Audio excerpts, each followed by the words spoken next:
What are some kind of industries or maybe markets where you see some unique opportunities exist for marketplaces, and maybe even some specific examples of marketplaces that you like to see exist?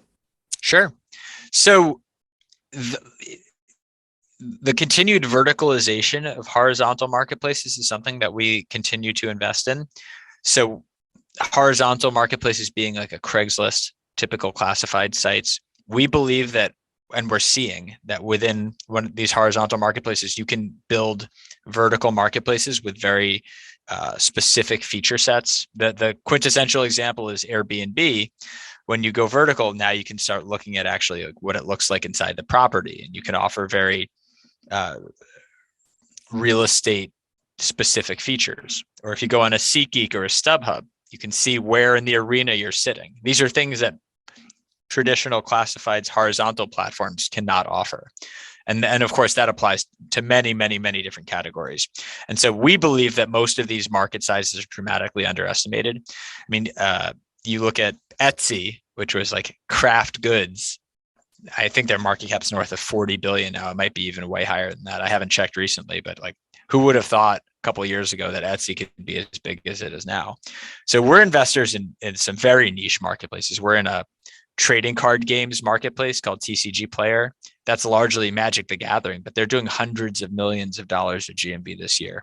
We've seen marketplaces for pool rentals like Swimply, which is doing very, very well. We're not investors in that one, but we're looking at it actively.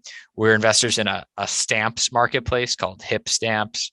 We're in a pizza ordering marketplace, which is people think is niche, but it's actually not at all niche. So Slice is you can think of it like a Shopify for restaurants. They don't take care of the delivery, but they do. They basically offer a back office function, and they help with online ordering and even phone ordering for pizza places. They're doing north of a billion of GMV. So these marketplaces, which are thought of as niche, are way bigger than people realize. The other area which we're really excited about is B2B marketplaces. In general, B2B, we feel like is over a decade behind B2C in terms of digital transformation. So there is and trillions of dollars are being transacted using like the stereotypical pen and paper and spreadsheet. And it really is true. And so bringing B2B commerce online continues to be a massive opportunity all around the world. And so in addition to the actual marketplaces, we're also seeing marketplace enablement. So we're seeing a big trend now in bringing online checkout to B2B marketplaces, just like you see with B2C. So Bolt is a really exciting B2C marketplace enabler offering, online, smooth, quick online checkout. We're seeing startups doing that for B2B now. And in terms of exciting B2B marketplaces, we're in one called Node, which is a petrochemicals marketplace that's doing fantastically well. We're in a truck driver marketplace called Tread, based out of Canada. We're in Workrise, which is an oil rig staffing marketplace. We're in Job and Talent in Europe, which is a gig economy staffing marketplace. So the opportunities go on and on and on.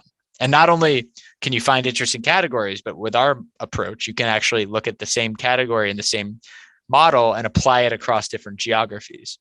So we get excited about, call it, Node, the petrochemicals marketplace in the US. Maybe we'll invest in a Node for LATAM or a Node for Europe or things like that. So lots and lots of opportunities at the moment. Yeah, there's a lot of great examples that you just gave us, and I love the Slice one too. So that's a really cool marketplace. Yeah, and by the way, we've looked at Slice for Chinese food because the supply side is actually different. There's not much overlap between the third generation pizza shop and then the Chinese restaurant. You can actually potentially even do verticals by cuisine, verticals by geo. So we've looked at like Slice for LATAM. Obviously, it might not be pizza in LATAM, but the same concept of enabling these SME merchants and helping run back office operations for them.